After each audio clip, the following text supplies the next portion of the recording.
Certains fabriquent des maisons à partir de matériaux de récupération. Pour voir ce petit miracle en train de s'accomplir, il faut mettre le cap au nord, direction l'Écosse. Ici, sur les hauteurs de Glasgow, on a une vue imprenable sur les ravages écologiques provoqués par la voiture. Et on ne parle pas des gaz à effet de serre. Dans le monde, il y a un énorme problème avec les pneus. Ici, au Royaume-Uni, par exemple, il y a chaque année 50 millions de pneus qui sont jetés.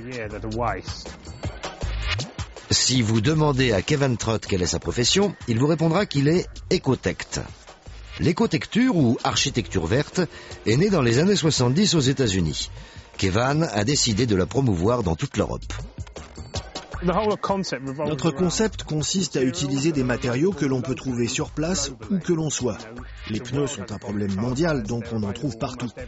Nous utilisons aussi des bouteilles en plastique ou en verre, des pots de mayonnaise, des pots de confiture, du bois recyclé. Ici, les éco-bâtisseurs construisent un centre d'accueil pour le parc naturel de Greenhead Moss, en puisant dans les ressources locales.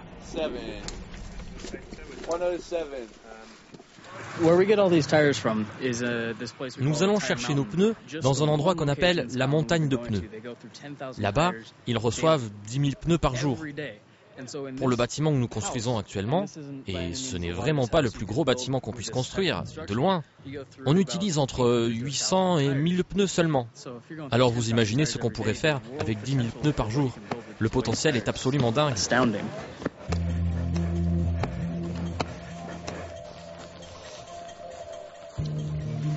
Welcome to Scotland. Bienvenue en Écosse. Profitez bien du beau temps.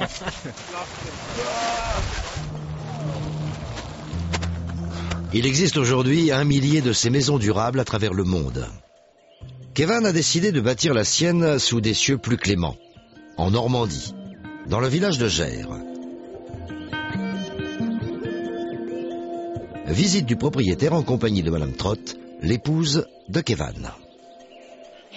Ici, derrière ces pierres, il y a 10 rangées de pneus et au-dessus, il y a 10 000 bouteilles en verre et 5 000 boîtes de conserve. La maison est intégrée au paysage et fonctionne elle-même comme un écosystème.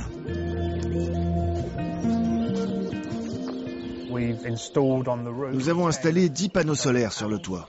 Ils fournissent suffisamment d'électricité pour que la maison soit autonome pour sa consommation d'énergie. La maison fonctionne comme n'importe quelle maison. Il y a des interrupteurs pour la lumière. Nous avons tous les appareils courants. Une machine à laver, une télé, un ordinateur, un téléphone. Tout ce que vous trouvez dans une maison normale. On est plus connecté avec la nature. Je suis sûr que les compagnies d'électricité ne voient pas d'un très bon œil les gens qui produisent leur propre énergie.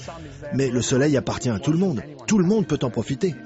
Et tôt ou tard, tout le monde devra s'y mettre avec le changement climatique.